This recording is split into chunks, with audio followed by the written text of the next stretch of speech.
Hello மக்களே, welcome to our channel. வாங்க வீடியோக்குள்ளே போகலாம். சரி, இன்றைக்கி நம்ம என்ன பார்க்க போகிறோம்னா, கோதுமை மாவில் எப்படி அழகான சுவையான ஸ்வீட் போண்டா பண்ணலாம்னு சொல்லிட்டு தான். சரி, அதுக்காக தேவையான பொருட்கள் என்னன்னு நம்ம பார்த்துடலாம்.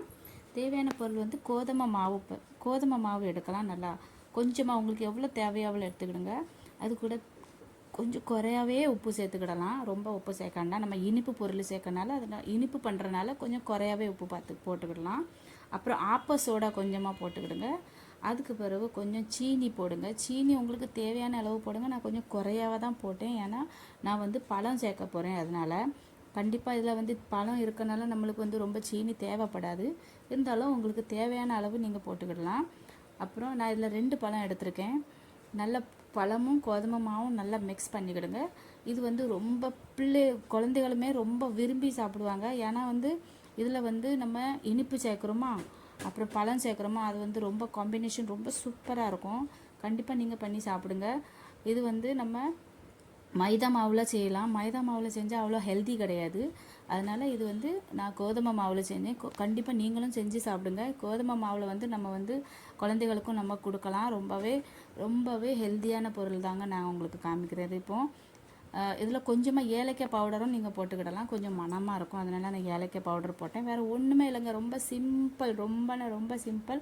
கொஞ்சம் நம்ம சப்பாத்திக்கு மாவு பிசைகிற மாதிரி கொஞ்சம் கொஞ்சமாக தண்ணி ஊற்றி நல்லா பிசைங்க. ரொம்ப முதலையுமே நிறைய தண்ணி ஊற்றிறாண்டாம், கொஞ்சம் கொஞ்சமாக போட்டு நல்லா பிசைங்க. அப்புறம் கொஞ்சமாக எண்ணெய் போட்டு நம்ம மூடி வச்சிடலாம். கண்டிப்பாக இதை வந்து நீங்கள் குழந்தைங்களுக்கு பண்ணி கொடுங்க. அந்த குழந்தைகள் வந்து சப்பாத்தி சாப்பிட்டு போர் ஆகிருப்பாங்க சப்பாத்தி மாவில். நம்ம அதே சப்பாத்தி மாவில் வந்து நம்ம வந்து கொஞ்சமாக பழம் சேர்த்து சூப்பராக ஸ்வீட் போண்டா பண்ணி கொடுக்கலாம். கண்டிப்பாக நீங்களும் பண்ணி கொடுத்து சாப்பிடுங்க, பிள்ளைகளை சாப்பிட வைங்க. ஸோ நான் இதில் கொஞ்சம் மாவை நல்லா பிசைஞ்சு அதில் கொஞ்சம் எண்ணெய் போட்டு நான் ஒரு 10-15 நிமிஷத்துக்கு நான் மூடி வச்சுட்டேங்க. அவ்வளோதான், நம்ம வேலை முடிஞ்சு.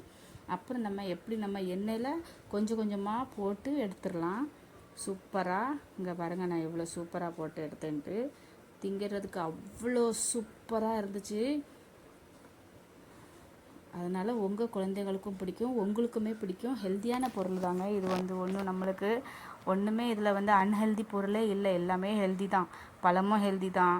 அப்புறம் நம்ம கொஞ்சமாக கோதுமை மாவில், அதனால் கண்டிப்பாக இது வந்து ரொம்ப ஹெல்த்தியான பொருள் தாங்க. நீங்கள் வந்து மிஸ் பண்ணாதுங்க. கண்டிப்பாக இதை வந்து செஞ்சு பார்த்துட்டு எப்படி இருந்துச்சு என்னன்னு நீங்கள் எனக்கு கமெண்ட் பாக்ஸில் சொல்லலாம்.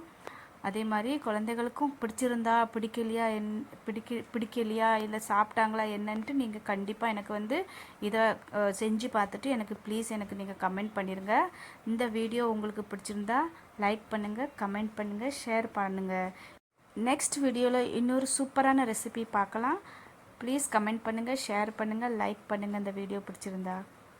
பாய் பாய் மக்களே.